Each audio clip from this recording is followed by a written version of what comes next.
అందరికీ నమస్కారం. ఈరోజు కడప జిల్లా పులివెందులలో ఎమ్మెల్సీ రమేష్ యాదవ్ గారు అలానే ఇతర వైఎస్ఆర్సీపీ నాయకుల మీద జరిగిన టీడీపీ దాడిని తీవ్రంగా ఖండిస్తున్నాను.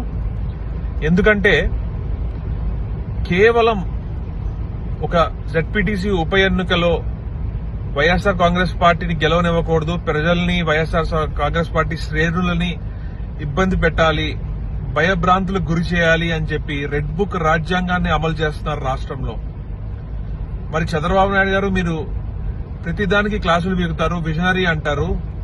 కేవలం ఒక ఎన్నిక గురించి మీ రౌడీ మూకల్ని ఇలా ఒక ఎమ్మెల్సీ గారు, అది కూడా ఒక బీసీ ఎమ్మెల్సీ, ఆయన మీద అలా దాడి చేయడం చాలా అమానుషం. ఇది తీవ్రంగా ఖండిస్తున్నాం వైఎస్ఆర్ కాంగ్రెస్ పార్టీ తరఫున. మీరు ప్రజలకి ఏం చేయాలి, ప్రజలకి మంచి ఎలా చేయాలి,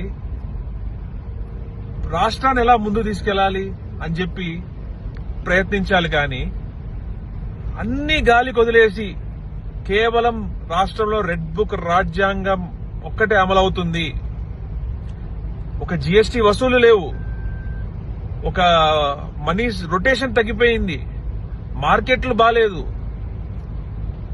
బిజినెస్లు బాలేదు, వీటి గురించి మీరు ఏదైనా చేయాలి కానీ, మంచి చేయాలి కానీ ఎలక్షన్ గురించి మీరు భయపడిపోయి ఇలా దాడులు చేయడం, ప్రజల్ని ఇబ్బంది పెట్టడము, వైఎస్ఆర్ కాంగ్రెస్ పార్టీ నాయకులు ఇబ్బంది పెట్టడం చాలా ఘోరం. మొన్న చూసాము ఎంపీపీ ఎలక్షన్స్ లో ఎంత నీచాతి నీచంగా ఇళ్ల మీద పడ్డారు, మా తణుకులో మా ఇంటి మీద పడ్డారు, అలానే పాలకొల్లులో కైకలూరులో కిడ్నాపులు చేశారు.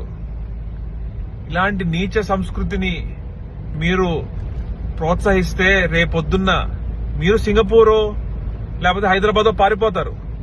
కానీ మీ నాయకులు, మీ కార్యకర్తలు లోకల్ గా ఉంటారు, వారు ఇబ్బంది పడతారు. ఎందుకంటే మా పార్టీ మా పార్టీ అధికారం వచ్చాక మేము తప్పు చేసిన వాళ్ళు ఎవరిని వదిలిపెట్టే ప్రసక్తే లేదు.